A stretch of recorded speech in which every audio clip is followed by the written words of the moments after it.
A nun's encounter, a woman of unwavering faith, had dedicated her life to God. But even the holiest among us are not immune to the darkness that lurks in the shadows. Tonight we talk about the nun's terrifying encounter. A boy named Roland Doe, who is considered by some to be one of the first modern-day exorcists. And you won't believe what he saw. First up, we have Susan Marie, who actually made headlines in the media and was talking about in the news. Susan Marie claims to have been tormented by a sinister presence for most of her life. According to a dailymail.com interview, she describes experiencing disturbing visions and auditory hallucinations from a young age, around 2 or 3 years old.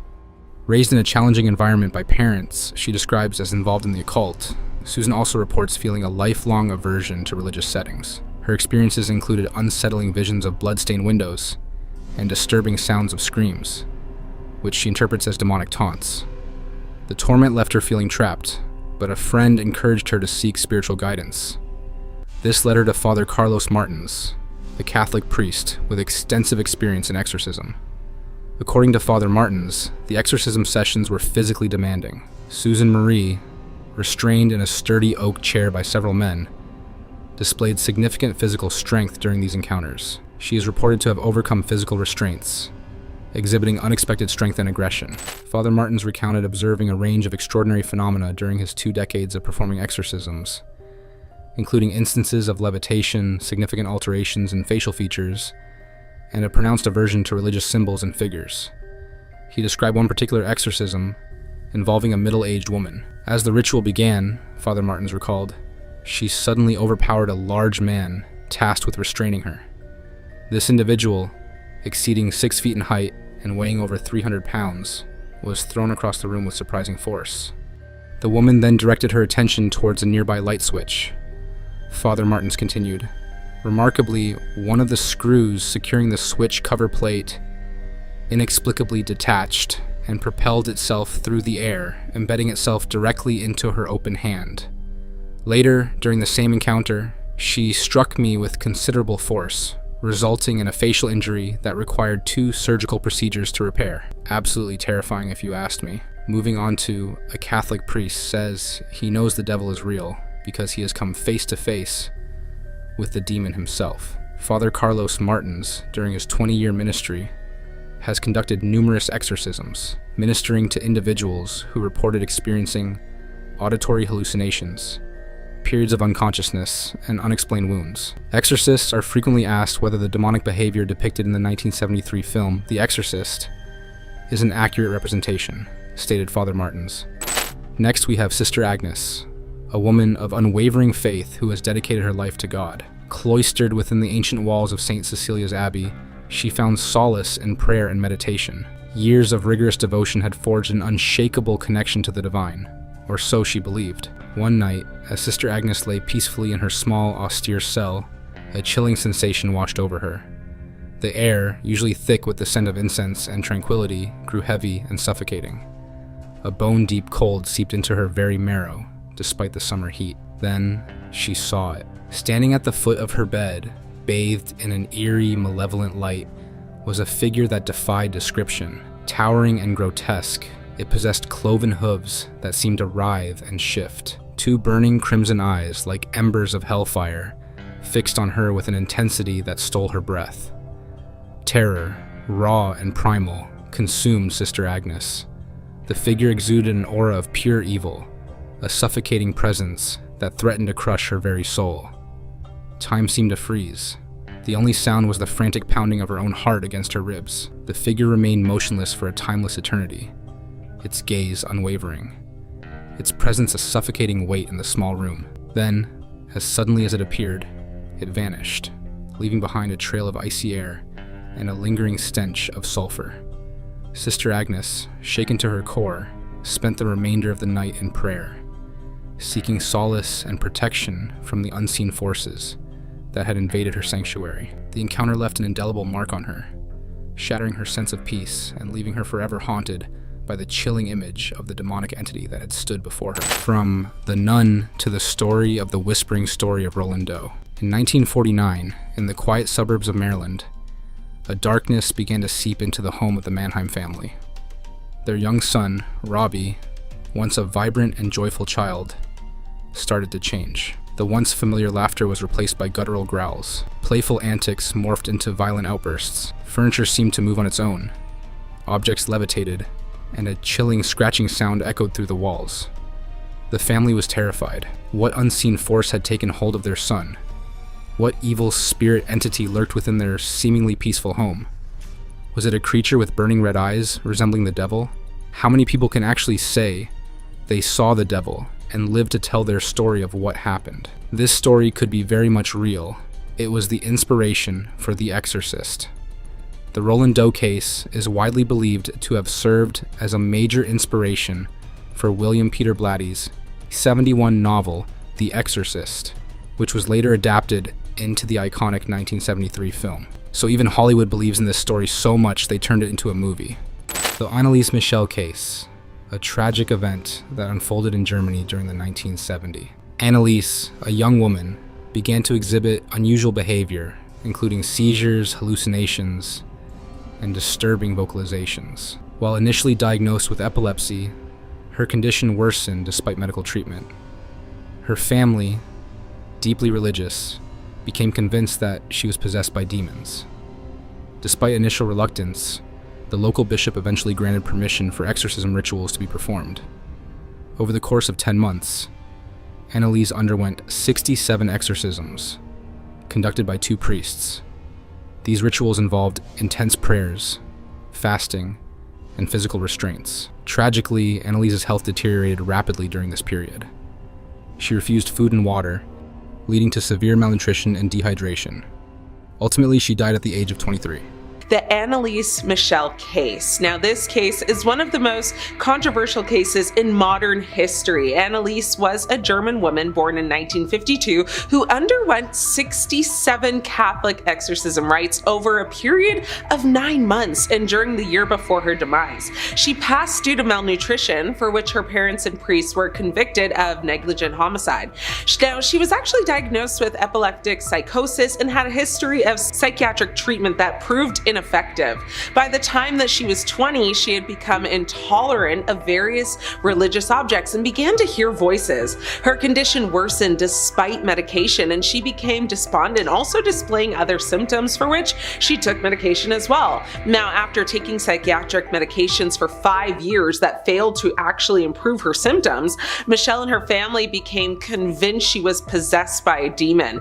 As a result, her family appealed to the Catholic Church for an exorcism. While rejected at first, 2 priests got permission from the local bishop in 1975. Now, the priests began performing exorcisms and the family stopped consulting doctors. They believed she was being possessed by 6 different demons, with one of them actually being Lucifer. Michelle stopped eating food as she thought starving herself would rid herself of the demons that had taken over her body, and passed away on July 1st, 1976 from malnutrition and exhaustion, resulting from the neglect of her medical condition after the crazy excessive 67 exorcism sessions. Now, she weighed only 68 pounds and was only 23 years old. The entire process was filmed. The footage is chilling. Annelise sits quietly before letting out a sudden blood-curdling scream and vomiting a thick black substance. Her face appears to morph, her eyes losing their whites entirely. At one point, a mirror in the room shatters on its own, cutting her cheek, and she laughs, smearing the liquid across her face, whispering, "Now I am whole." The audio you can listen to yourself. It's quite scary. You can't make out everything she says. It's really hard to dissect it, but it's worth listening to if it's piqued your interest. Now, the church immediately confiscated the tapes, of course. A local reporter claimed to have seen a copy and described a section where Annelise speaks in a deceased relative's voice, complete with matching tone and cadence. Now, that journalist disappeared 3 months later. The footage remains locked in a church vault in Madrid with no known copies confirmed to exist, though many claim to have seen snippets in lost VHS tapes passed around in the 90s. The case, of course, sparked controversy and highlighted the need for careful consideration when dealing with cases of apparent demonic possession, particularly when a medical diagnosis exists. The 1973 Tanaku exorcism tapes. Now, in the secluded village of Tanaku, Romania, a 23-year-old woman named Marcia Irina Cornisi arrived at the Tanaku monastery in 2005, actually seeking peace. Now, diagnosed with schizophrenia, she was placed under the care of a small group of nuns and a priest named Daniel Pedro Cornago. So, over time, they actually began to believe that she was possessed. What followed was a brutal exorcism that lasted days. Now, Father Cornaju, he basically thought that it was not just a mental illness, but rather that Cornisi was possessed by Satan. He would later claim that you can't take the devil out of people with pills and that an exorcism was necessary. In order to restrain her from violent movements, including those causing her to hit herself, the nuns bound her hands and feet and locked her in her room as they participated in the exorcism, basically commemorating the ascension of Jesus. Now, a few days later, they chained her to a cross with her arms stretched and carried her into the church so that they could anoint her. Now, according to Sister Nicoletta, Cornisi had been restrained in the same manner that others who were demonically possessed were. Sister Nicoletta stated that, had Cornisi not been restrained, she could have either unalived herself or unalived someone else. Now, with regard to Cornisi, Sister Nicoletta also stated that Irina knew that she was possessed by evil spirits because she was begging us to tie her up and help her. Her wrists and forehead were then anointed with holy oil, and she was kept in the church for 3 days. They put a towel into her mouth to stop her from cursing and prayed to cast out the devil as they wet her lips with holy water. Footage surfaced, never meant to be released, captured by a journalist who infiltrated the monastery. It shows Cornisi strapped to a makeshift crucifix, her mouth gagged, and her body convulsing violently. She screams not in words, but in very animalistic growls that echo off the monastery walls. Her final hours were spent without food and water, and she ultimately passed of dehydration and exhaustion. Now, Romanian authorities buried the footage, citing national disgrace, but fragments leaked years later on underground forums showing glimpses of her final hours. Shocking and raw, her eyes wild with either illness or something far worse. This case was widely publicized in the Romanian media, and following a lengthy trial, the priest was sentenced on appeal to 7 years, one nun to 6 years and the other 3 nuns to 5 years. However, many of the residents there, including Cornisi's brother, believed her to have suffered from demonic possession. The coroner maintained that the nun's cause of passing was actually due to an overdose of adrenaline given in the ambulance. Louis' exorcism. In the 1940s, a former priest from Missouri attempted to perform a clandestine exorcism in the basement of a private residence in St. Louis. The subject was a teenage boy who reportedly displayed erratic behavior, including writing in Latin despite never studying it, and exhibiting knowledge of private family details he couldn't have known. The St. Louis exorcism, a real-life event that reportedly inspired William Peter Blatty's novel The Exorcist, occurred in 1949 in St. Louis, Missouri, involving the boy Robbie Hunkler, now who allegedly exhibited signs of demonic possession. The event involved multiple exorcisms, including, one at the Alexandrian Brothers Hospital. Robbie Hunkler and his mother actually moved to St. Louis, where they stayed with relatives in Belle Noire. The boy reportedly began exhibiting strange behaviors, including physical manifestations and speaking in a very deep, guttural voice. The family contacted a priest at St. Louis University, who in turn contacted Father William Bowdern, an associate of the university's spiritual center. Bowdern, with permission from the St. Louis Archbishop, performed a series of exorcism rituals. Now, the rituals took place at the boy's residence and basically eventually the brothers' hospital. Now, during the rituals, the boy reportedly exhibited various signs of possession, including the bed shaking, objects flying, and speaking in a strange voice. A camera was set up to record the process for documentation purposes. What it captured was beyond disturbing. At 3:14 a.m. on the second night, the boy broke free from his restraints. The tape, viewed by only a handful of people, reportedly shows his body just twisting in impossible angles and a voice deep and layered, unlike any human vocal range, speaking directly into the lens, saying, "He belongs to me." Shortly after, the basement flooded inexplicably. The priest abandoned the church and was later found in a psychiatric hospital, scribbling symbols on the walls. The footage was classified as sacred and never to be viewed by the public, but stills from the tape were allegedly leaked and passed around the dark web under the file name STLE Exorcism 92. Lastly, we have the case of Clara Germaina Sely. Now, she is said to have been possessed when she was a 16-year-old girl at St. Michael's Mission in Natal, South Africa. She was an orphan of African origin and was baptized as an infant. At the age of 16, the girl allegedly made a pact with Satan, and this is said to be the cause of her demonic possession. Clara later revealed this information to her confessor, Father Harness Aremus. Now, in an account written by a nun, Clara was said to be able to speak languages of which she had no previous knowledge. This fact was also witnessed by others who recorded that she understood Polish, German, French, Norwegian, and all other languages. Now, the nun reported that Clara demonstrated clairvoyance by revealing the most intimate secrets and transgressions of people with whom she had no contact. Moreover, Clara could not bear the presence of blessed objects and seemed imbued with extraordinary strength and ferocity. Now, often hurling nuns even at the, in the convent rooms and kind of just attacking them. Now, the nun reported that the girl's cries had a savage bestiality that astonished those around her. For 6 years, Clara lived in a demonic possession-free life. Now, she felt ashamed for her behavior, asking for forgiveness while seeking humble pursuits. She passed away in 1912 from heart failure at the young age of 22. However, history had lost track of and forgotten Clara in some versions of her story. Coming in at number 5, we've got Leighton.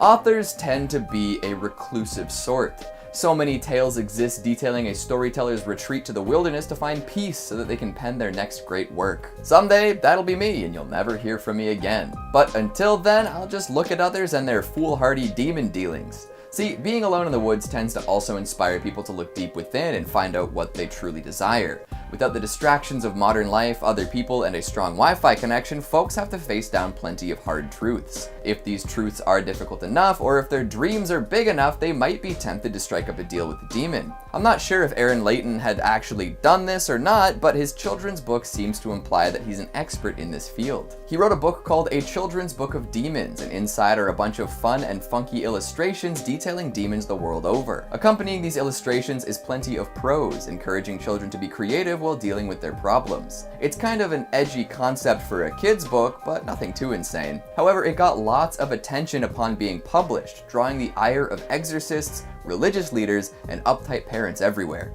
The book encourages readers to imagine demons, draw sigils, and attempt to use these strategies to assist them in their daily life, like a kid's Bible storybook, but more in line with Satanism. Most would look on and get a good chuckle out of this, but the previously mentioned folks condemned the tome, claiming that it would imbue the children with evil energies and ruin their lives. This leads me to assume two things. 1. Leighton knows enough about demons and Satanism to write a book that will offend people, and in his studies might have summoned one or two.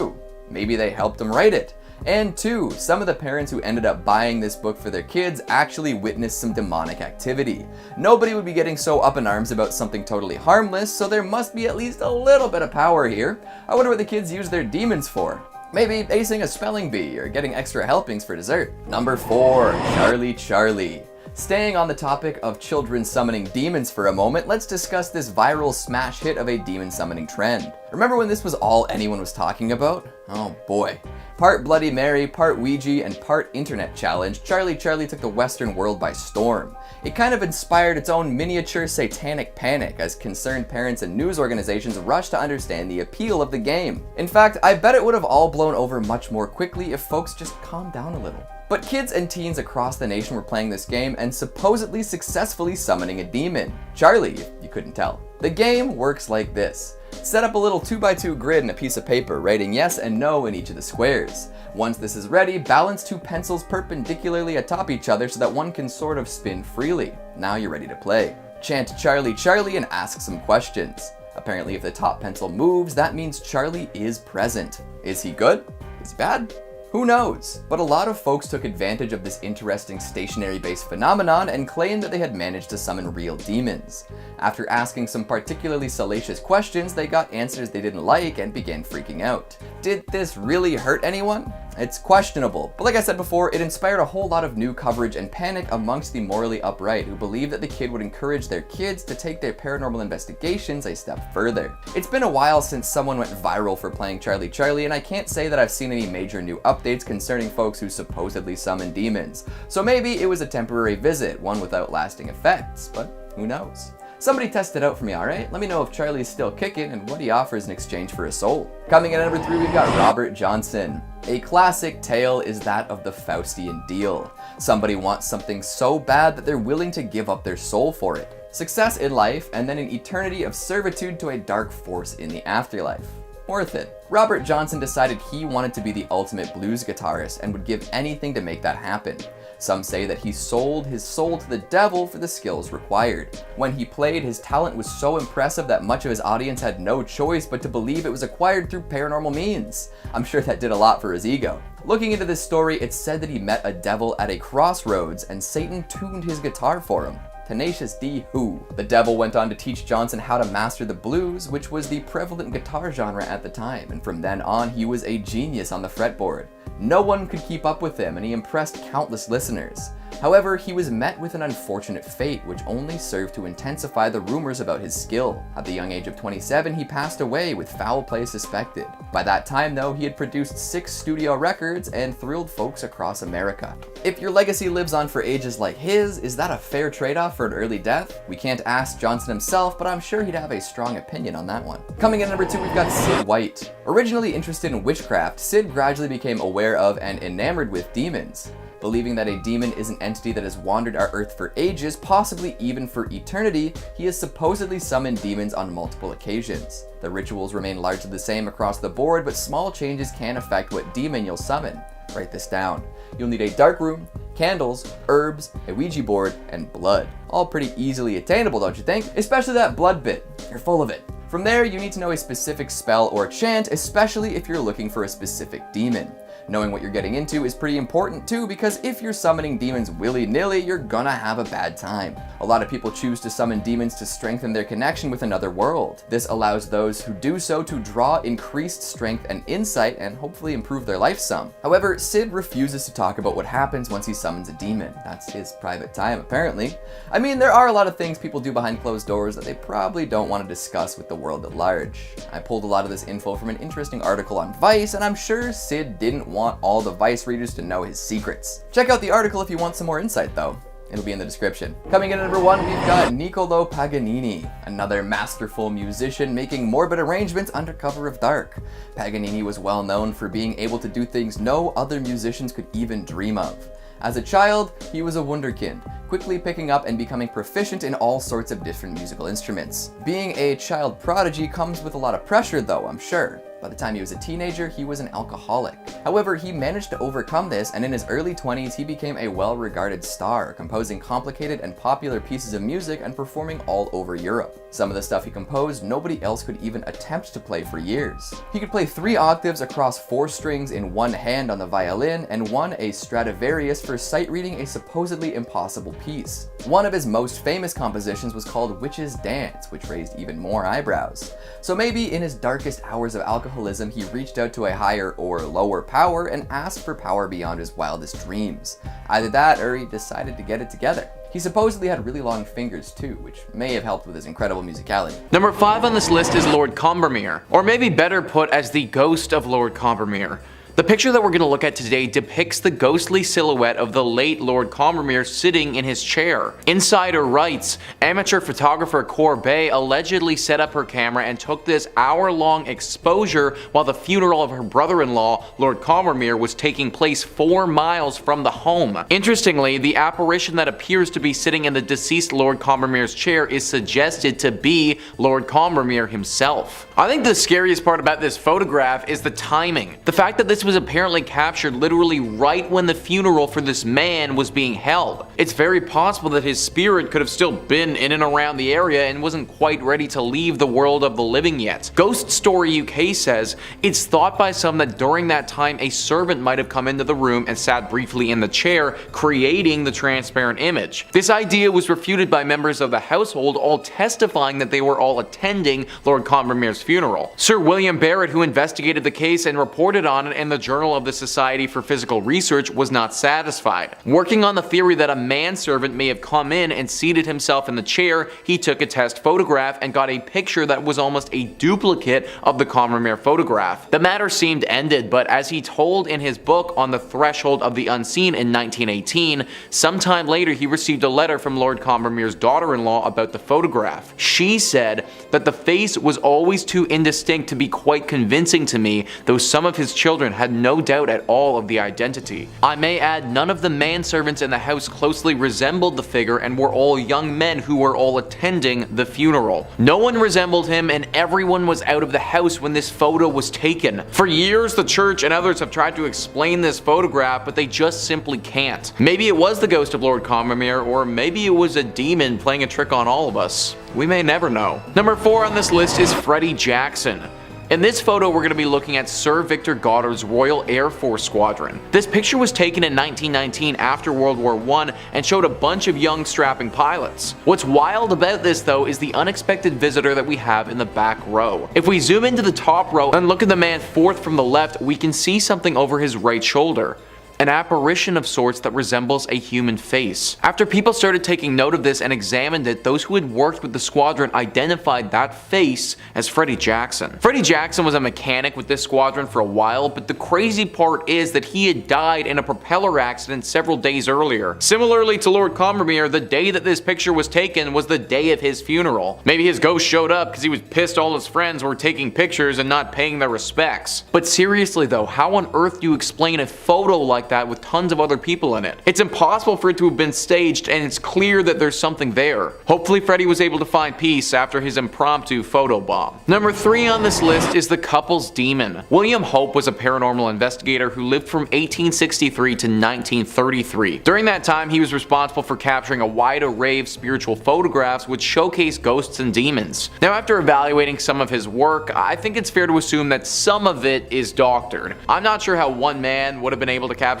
all the demonic pictures that he did without potentially faking a few. That being said though, I don't think that everything he's done has been doctored, and I imagine that there are some with serious legitimacy to them. One of his most famous is of an older couple with what clearly looks to be a demon standing behind them. When they took this photo, nobody was physically there, and they could only capture this devilish creature when they looked at the film after the fact. Some other entries on this list, I mean, you might be able to classify as a ghost, but this is 100% a demon. The eyes are black and unforgiving, and it looks as if you're getting sucked into a black hole of nothingness. You can't make out this creature's lower body at all, and she's just all black. She reminds me a lot of a few urban legends of female demons appearing around the world. Their stories differ, but there are some commonalities between them all. Usually a woman appears like this to a stranger, asks them a few questions, and if they don't answer properly, will drag them to hell. I'm actually surprised that the people in this photograph managed to get out of it safely without feeling her presence or being attacked while they were there. I'm pretty sure that the church can explain this one, they just probably won't like the explanation very much. Number 2 on this list is the lady in the lift. Whenever you step into an elevator, it feels as if you've stepped into a portal of some kind. If you really think about it, it kind of is a portal, considering you start on one floor and then finish on a different one. Now obviously there isn't anything magical about said elevators, and this portal of sorts is really just a mechanical innovation that takes you up and down tall buildings. That being said, this non-paranormal portal definition might not apply to the elevator in this photo. As we can see, there are a few people hanging out and chatting by the elevators.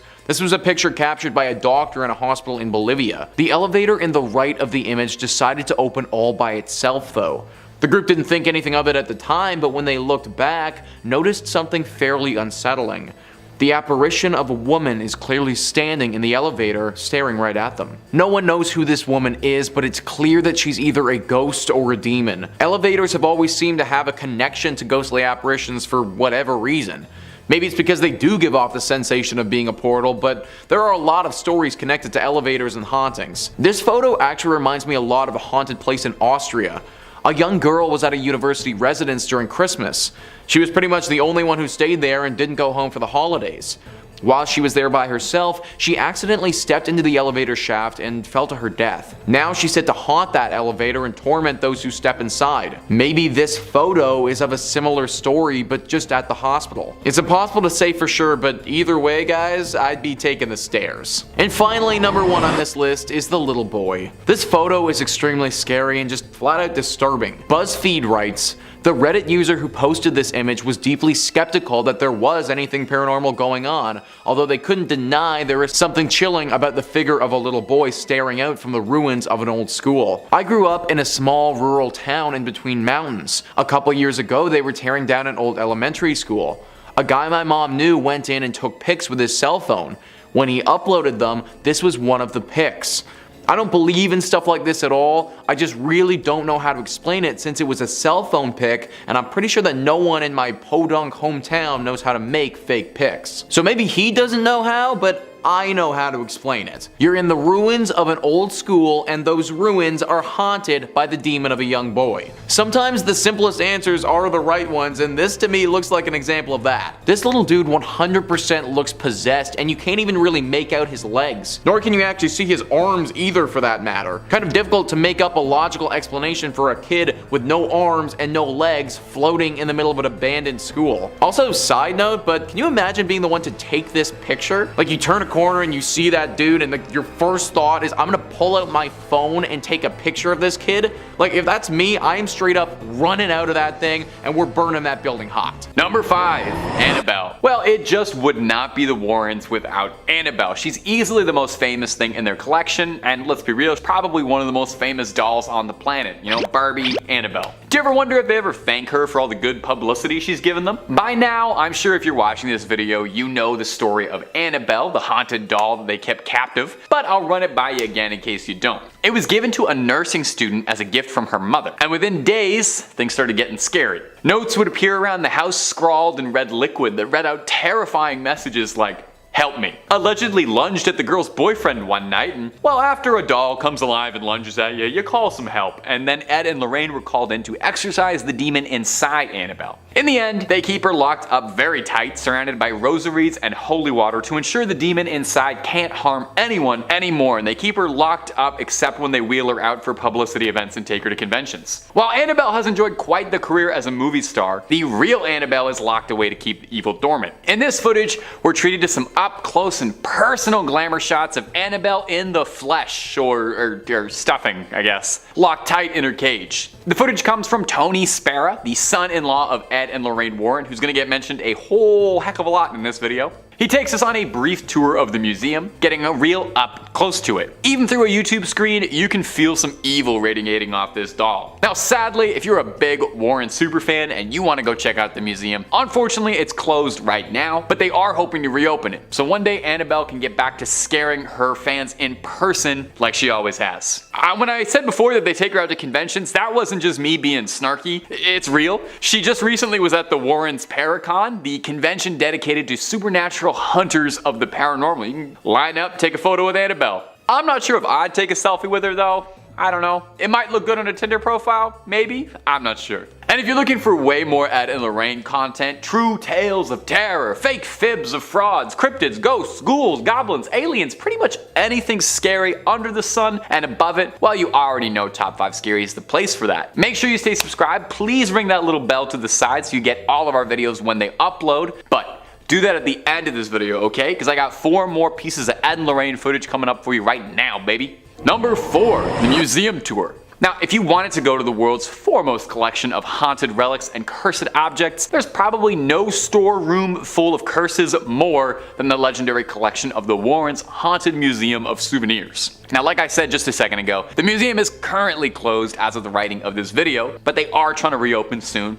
You know, cross your fingers. But in the meantime, you can take a digital tour, as this footage posted by the Warren's son-in-law, Tony Spera, shows Mr. Warren giving a guided tour of some of the more unique haunted artifacts resting in the Connecticut garage. Now the full video, definitely worth a watch if you're a big fan of the Warrens, since it's as close as you'll be able to get to walking around the museum these days. It's a full half-hour long of old Ed going into grand detail and recounting some stories about some of their more notable and famous cases. Shoutouts include the witch Hannah Cranna, an old Connecticut legend, or the Conjuring Mirror, which might sound like it has something to do with the movie, but very confusingly refers to a case where someone used this mirror in a ritual to try and summon a demon, a different demon. Ed talks briefly on some of their many cursed dolls and toys, such as a dinosaur from the Devil Made Me Do It case and film, and of course, no visit to the Warrens Museum would exclude Annabelle. She's the star attraction of the place, probably what keeps the lights on for so long. She's shown under a tight lock and key, and Ed goes over the history of how they brought her in, and he touches briefly on the containment protocol for her, how she has to always be locked up in a storage box behind glass, surrounded by rosary beads and doused in holy water,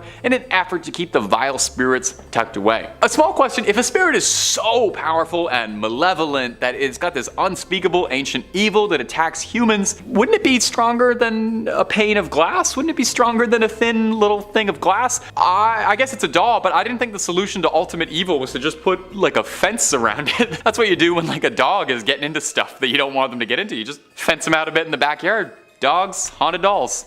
Okay.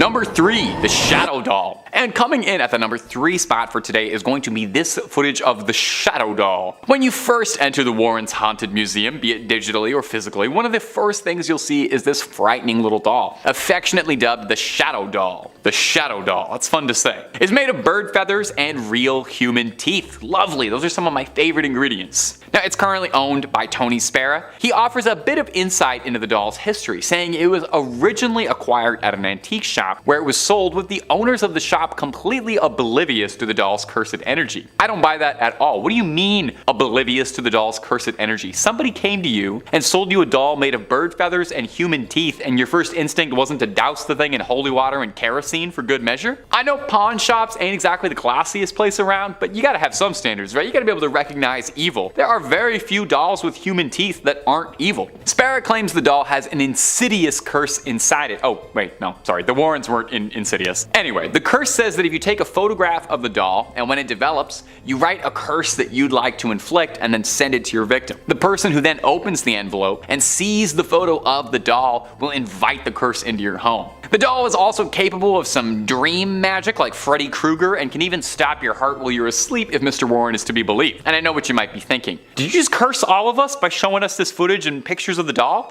No, of course not. I toss a salt circle around the camera before I film anything just to make sure no residual curses pass through the internet. I will say though, I have heard some pretty credible rumors that you're more susceptible to be cursed if you don't like, comment, and subscribe after watching a video, so I honestly would say on the safe side of things, you should do that. And on another side note, having done a lot of research on the pair of these two, I cannot stress how many haunted dolls and toys these people had. They had like the world's scariest Toys R Us in their backyard. Number 2, Scotland City Under the City. Now, the Warrens' investigations didn't just take them on cross-country road trips to the United States. The Warrens visited a ghost in almost every state they claim, and then some. The Warrens' quest saw them traveling all over the globe in an effort to uncover truth and combat evil wherever it was found. In this recently uncovered footage, we can see a unique perspective from Lorraine digging underground in the secret vaults beneath Edinburgh. Under the ground is a series of large, cavernous vaults that were once used as a storage space for merchants, but when abandoned became home to Edinburgh's poorest, who began to make it their dwellings. Probably a real nice space, you know, no daylight, musty air, thriving rodent population, but you know what? For the right price, I would probably go for it. It's probably better than most apartments in Toronto. Because of this, the vaults were the perfect place to conduct a little nefarious business that aren't quite fit to discuss on YouTube, but naughty stuff, just know that. It's believed that 2 of Edinburgh's most prolific criminals hid bodies here before taking them to medical schools to sell off. Having known this, with this context, it's absolutely no surprise that people believe the vaults to be haunted, and claim that they feel watched or touched when walking through them. So, if there's something weird going on, the Warrens follow. This one's actually pretty cool footage, I gotta admit. It's first person, making you feel like you're exploring the subterranean depths with her. She's being guided by an old Scotsman who seems to know the tunnels pretty well, and I gotta say, if I ever take a tour of an underground vault, this is exactly who I would like to be taking me, an old Scottish man. That's the most appropriate and trustworthy way to go ghost hunting. Now, they didn't find anything on this particular investigation, but while in there, Lorraine does claim that she can feel something communicating with her. Could it be spirits from long ago reaching out to Lorraine Warren, who claimed she had an extrasensory gift? Or maybe it was just kind of cold down there. And number 1, an exorcism. To some, the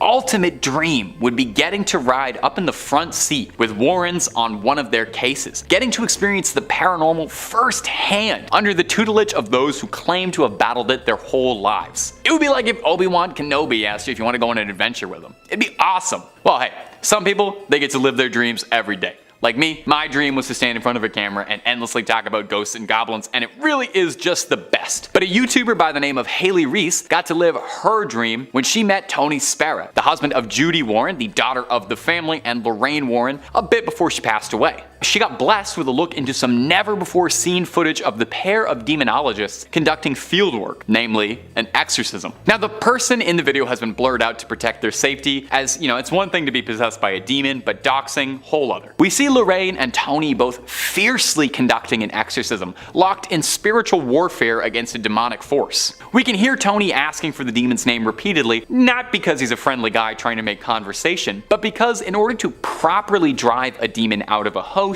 you need to know its name. The name said, Beelzebub. Now, there is a little bit of a discrepancy whether or not Beelzebub and the devil are considered different entities, really depending on what book and depending on who you ask. Sometimes they are, sometimes they aren't. Either way, it's very bad news to have inside of you. Worst part is apparently that wasn't even the only demon inside there. It was like a clown car of demons inside one guy. Not enough room. Luckily, the pair was able to get all of the demons outside of them and banish them away. Does anyone wonder, does it leave like a weird taste in your mouth after you've had demonic possession? I feel like there's an aftertaste, you know? I definitely feel like I would need to brush my teeth afterwards, I think. In at number 5, we have The Resident. This is a true story posted by Redditor Macklemary 3 years ago. It all started when their friend moved into a farmhouse. The house had a barn and the barn had a basement. The basement had a set of stairs that led to nowhere. The family moved into the home as it was on the market for less than it should be worth. They saw it as a steal. They later found out that the home's previous owner had taken their own life in the barn. They left behind a letter that read, "Resident told me to." Their friend refused to visit the barn. They were not even curious to walk around its walls. One night their friends thought it would be a good idea to hold a seance. They admit that they were young and rather foolish to think this was a good idea. They set up everything by the instructions they saw online. They had a circle of candles around the group and they all held hands. They were sat next to their friend who lived there during the seance. The group asked if there was someone there and if they can show themselves. Their friend squeezed their hand tighter and tighter. She then turned her head and said to them, "Let's go to the barn. Someone there wants to talk to us." They immediately broke the circle and blew out the candles. They turned on the lights and looked at their friend. The friend fell out of their trance and forgot what happened. To this day they never remembered that night. 1 week after their seance, the friend's dad was found in the barn. He had taken his own life. Beside him was a letter that read, "I'm sorry, I had to listen," as if there was an entity telling him to do that to himself.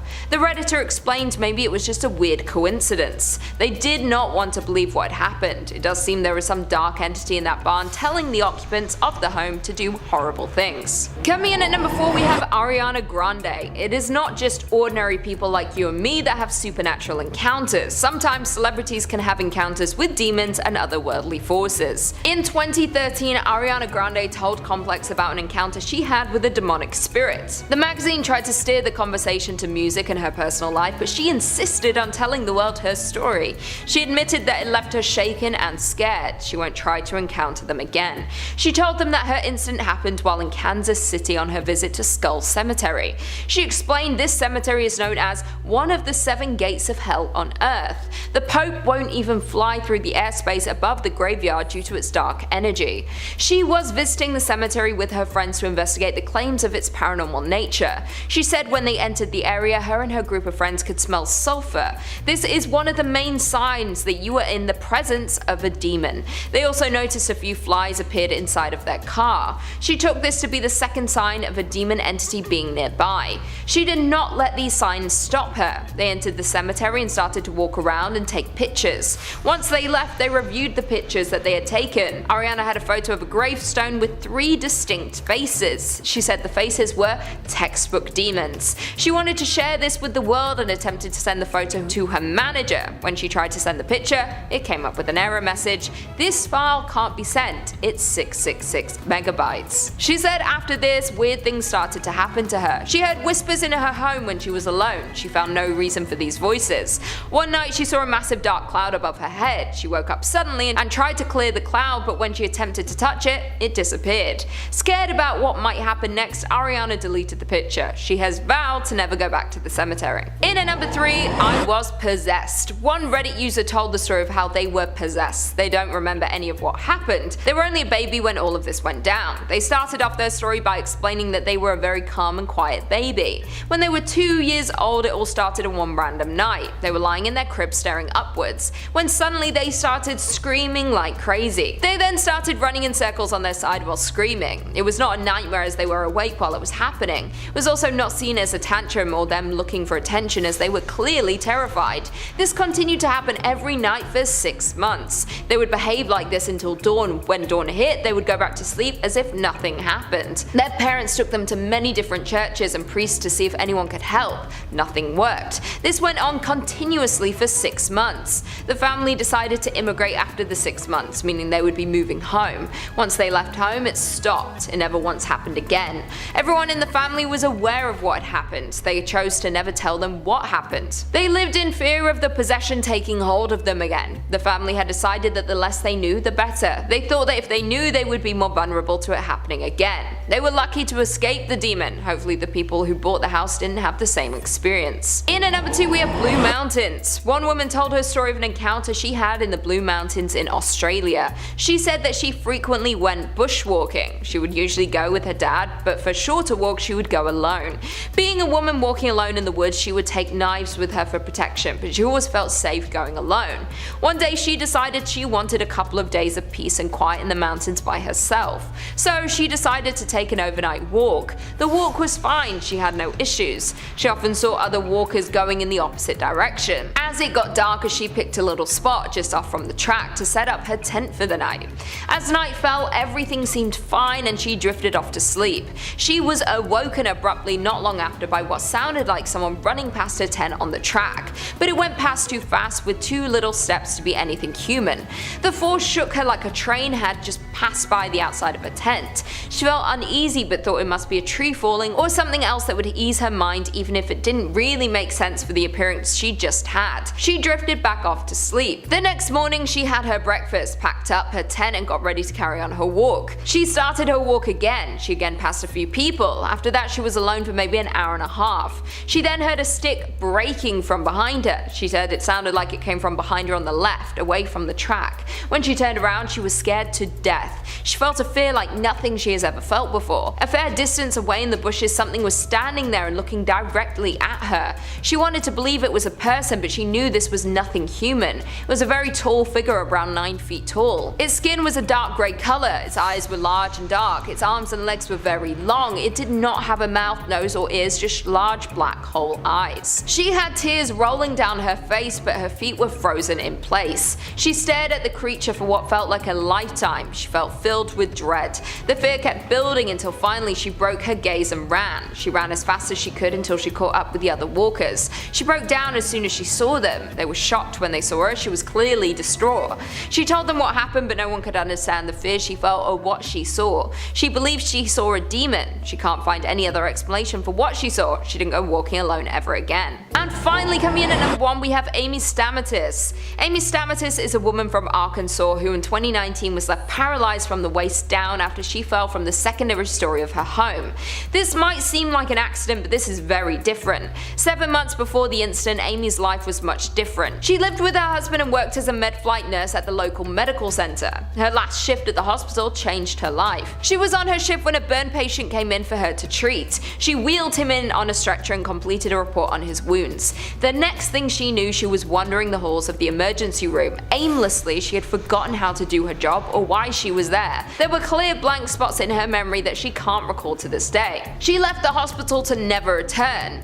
Amy told her husband she felt like she was having a nervous breakdown. She could not make sense of her own mind. She saw a lot of doctors, but no one could tell her what was wrong. She then started to hear voices. The voices were telling her to harm herself in different ways. She tried to ignore the voices. The doctors gave her various medications, but nothing helped to quiet the voices. Then one day, the voices told her to climb out of her second-story window. She was sitting there when she was pushed. She's adamant that she did not jump. She felt the voices as a force pushed her from the window. After her fall, she was lying in the hospital when she was visited by a woman. This woman had previously claimed to have healed many terminally ill patients, as well as successfully conducting many exorcisms. The woman saw something in Amy that no one else had. She said that she could see the demons in that room with Amy. She could also hear the same voices that were talking to her for all those months. Amy had not met this woman before or asked her to come. The woman claimed she simply felt compelled to visit her. The woman prayed over Amy and brought anointing oil to wipe over her forehead. She cast out the demons. Amy's friend said she looked different after that, like her brain had cleared and she was back to her old self. She never heard the voices again. It's unknown where this demon came from or where it went. It seems to have transferred from the burn patient to Amy. It seemed to be a pattern of the demon making its victim hurt itself before transferring onto the next. Hopefully it was cast out for good. Amy remained positive about having her life back, happy she was able to survive the demon. Number 5 on this list is the exorcism of Emma Schmidt. Emma Schmidt's exorcism was a widely publicized affair that happened in 1928. What's interesting about this case is that Emma Schmidt had actually been the subject of an exorcism from the same exorcist in 1912. Father Riesinger was the one who performed the exorcism in 1912, and when he heard about how she'd become possessed again, he rushed to help her. However, this time he didn't expect the demon to have as strong as a hold on her soul as it did. Now, it's written that after Father Riesinger began to perform the exorcism, Emma dislodged herself from her bed and from the hands of her guards, and her body, carried through the air, landed high above the door of the room and clung to the wall with a tenacious grip.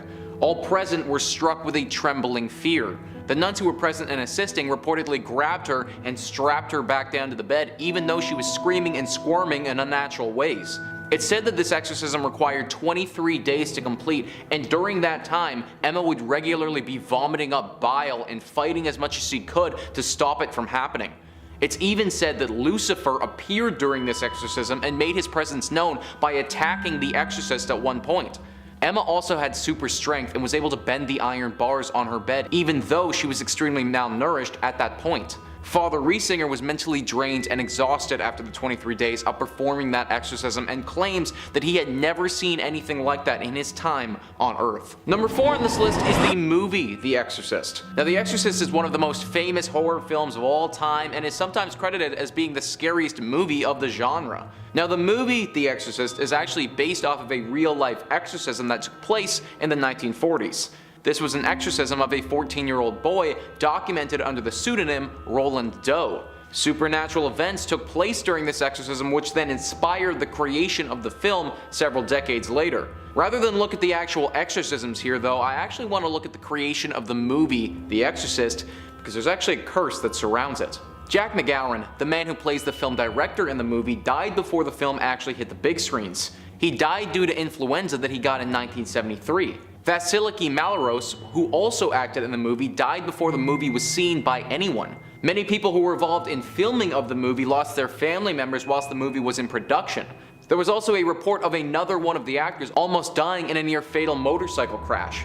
This was all coupled with the fact that in the early production of the movie, the entire set caught fire because a bird flew into the circuit box. There were several other crazy mishaps that went on during the filming of this movie, along with the actual premiere, which was then hit with a lot of controversy. All of this has led people to believe that there's actually a curse tied to the movie and the entire production of it.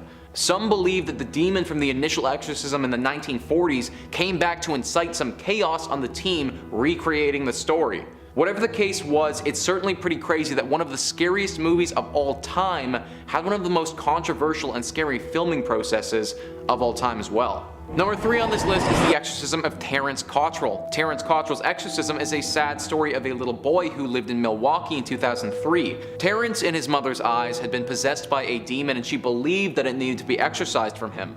This wasn't the case though. In fact, it seemed that Terrance had actually been diagnosed with autism. However, the mother refused to believe this was the case and instead convinced herself that he was possessed. In 2003, she drove her boy to a strip mall in Milwaukee where there was the Faith Temple Church of the Apostolic Faith. A bunch of evangelical Christians gathered here and they had agreed to perform an exorcism on Terrance and get rid of this so-called demon once and for all. Sadly, this isn't what happened at all, and as I imagine many of you can expect, Terrance was killed during the ritual. Once he arrived at the church, a sheet was thrown over top of him and it bound his arms and legs. The pastor, Reverend Ray Hemphill, who was performing the exorcism, lay the boy down with the sheet over top of him and then lay on top of him himself, whispering his ritual into the child's ear. This went on for over 2 hours until the Reverend and the group realized that Terrance had died. The official cause of death was listed as mechanical asphyxia due to external chest compression. The pastor had lied on Terrance for too long and his weight basically crushed his chest. This, along with the fact that he'd been wrapped in a sheet, which would have made it difficult to breathe anyways,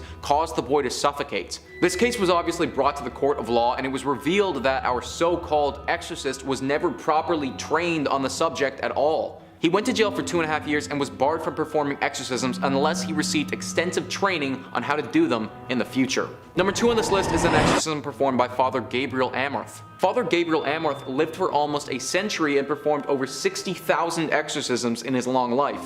He's seen his fair share of demons and possessions, but one story in 1997 sticks out to him as being particularly bad. He co-wrote a book called The Devil is Afraid of Me, where he details his extensive history with exorcisms, so if this is interesting to you, then I recommend checking that out. In that book, they describe this particular exorcism in detail, stating that his curses and threats were aimed solely at the exorcist. Then he began spitting at him and preparing to attack him physically. The book goes on to say that screaming and howling, the demon burst forth and looked straight at him, drooling saliva from the young man's mouth. This was all being conducted on a young man who had apparently been the victim of a demonic possession for months, and it was happening in Amarth's small exorcism room in Rome. Amarth says that after the demon revealed itself, he screamed back, "Whoever you are and all your companions who possess the servant of God, as I command you, tell me your name, the day and the hour of your damnation." To which the demon replied, "I am Lucifer."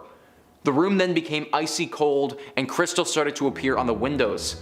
The young boy began to float in his chair and actual real-life nails that Amarth still has to this day started to form in this person's mouth. Amarth was bellowing the word of God at this point and the demonic boy was shrieking at the top of his lungs. Finally, the boy fell to the ground and looked completely spent. This was only the first exorcism performed on this boy, and to fully exorcise the demon, it took Amarth several more months of sessions like this. But up until the day he died, he swore he never saw a demon that had that strong of a hold on somebody's soul.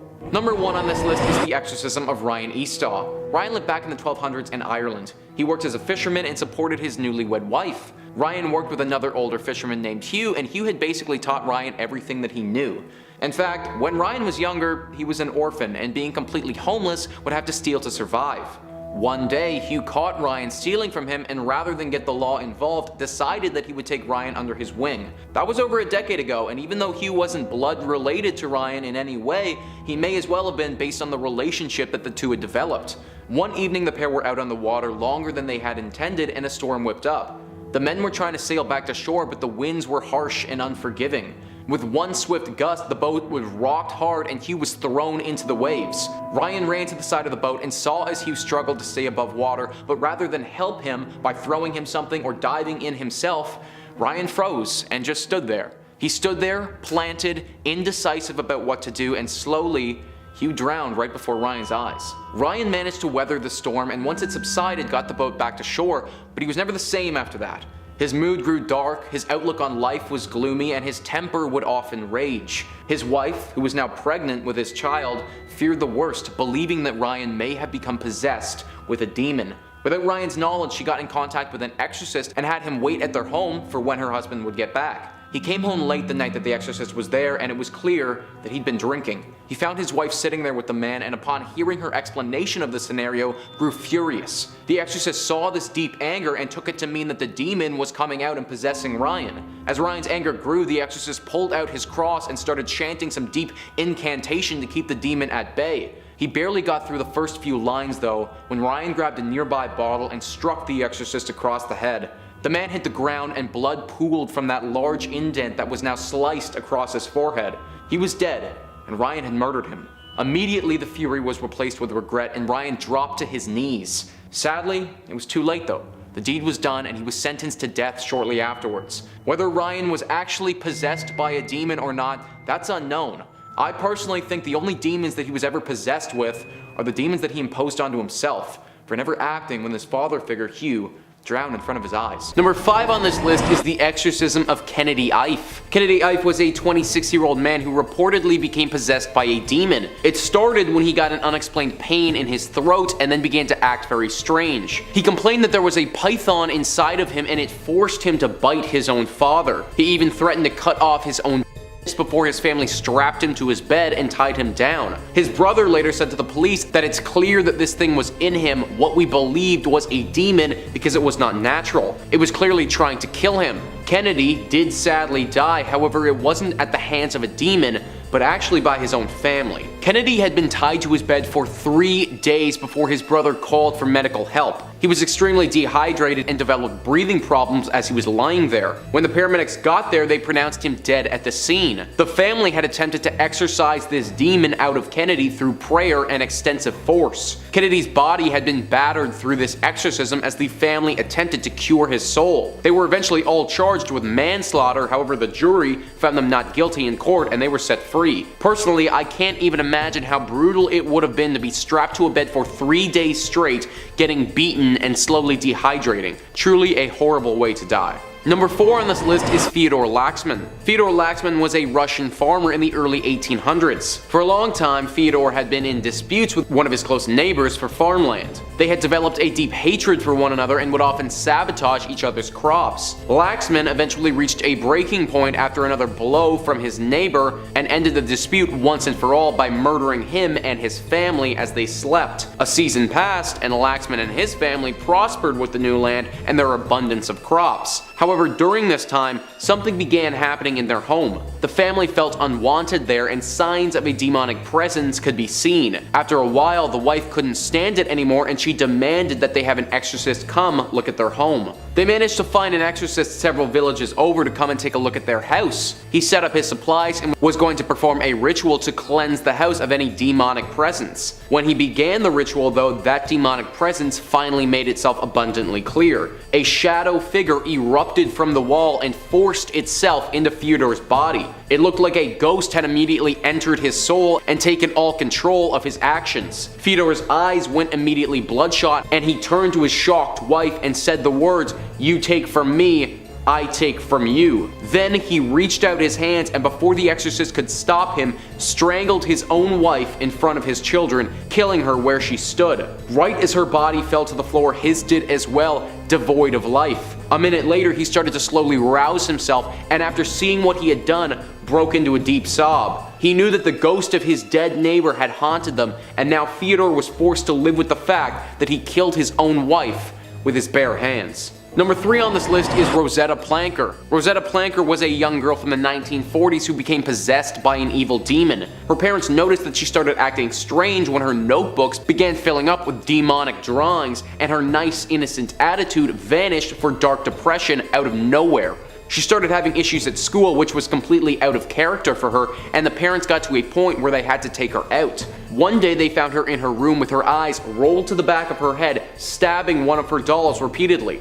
It was at this point that they realized they had to get a professional in to perform an exorcism. They contacted their local pastor who set them up with a weathered exorcist. This exorcist had seen his fair share of demonic possessions in his day, but even he wasn't prepared for what happened during Rosetta's exorcism. They laid Rosetta on the bed and strapped her in as they typically would. Then the exorcist began performing his ceremony, but it didn't take long for things to get out of hand. Rosetta began to float off of the bed, flailing her limbs as best as she could under the restraints. Her head started spinning around and around in a completely inhuman way, looking as if it was breaking her neck over and over and over again.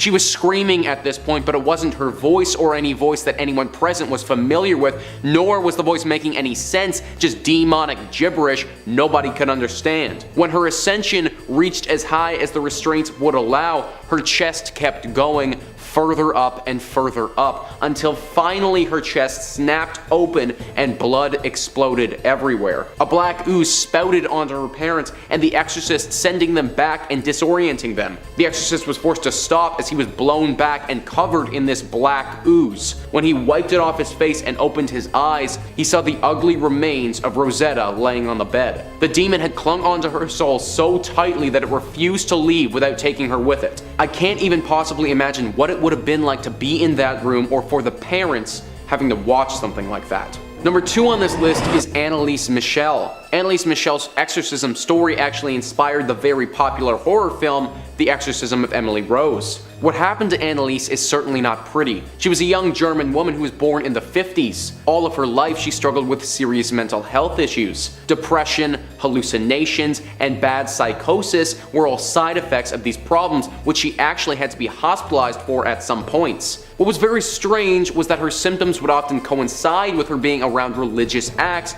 or religious paraphernalia. This led her extremely religious parents and Annelise herself to believe that she was possessed by a demon and needed it to be exorcised. She began having exorcisms performed to her when she was 22 years old, and they went on for 10 months. In those 10 months, she had a ridiculous amount of exorcisms performed on her, with the count reaching above 70. That is more than an exorcism a week that was happening to her. After these brutal 10 months though, Annelise died. The cause of her death was a mixture of malnutrition, emaciation, and just pure starvation. The priests in charge of her exorcisms were taking extreme measures to get this demon out of her and abuse her body along the way. This case was brought to the court and it was proven that these priests were guilty of negligent homicide and had to serve jail time for her death. Similar to Kennedy, it was actually the exorcisms themselves and not the demon that took her life, which is pretty scary if you ask me. Number 1 on this list is the Panama exorcisms. Now I wish that I could describe exactly the ongoings of these exorcisms, but sadly we only have access to the aftermath of what transpired here. The Panama exorcisms happened in an indigenous jungle area of Panama and resulted in the murder of 7 people. The bodies of these 7 people included the likes of a pregnant woman, 5 of her children,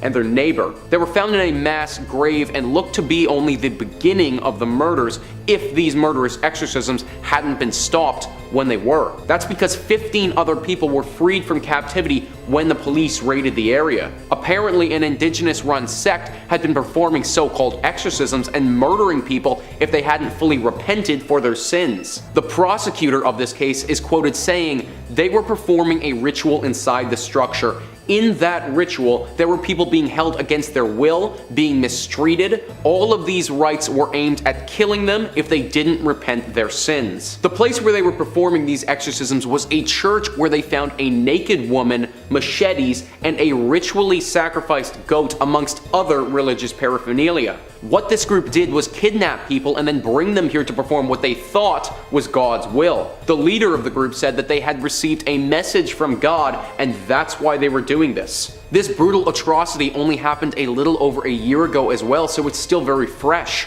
I don't know exactly what happened in these exorcisms, but we do know that it resulted in the murder of 7 innocent people, which is just about as scary and sad as you can get.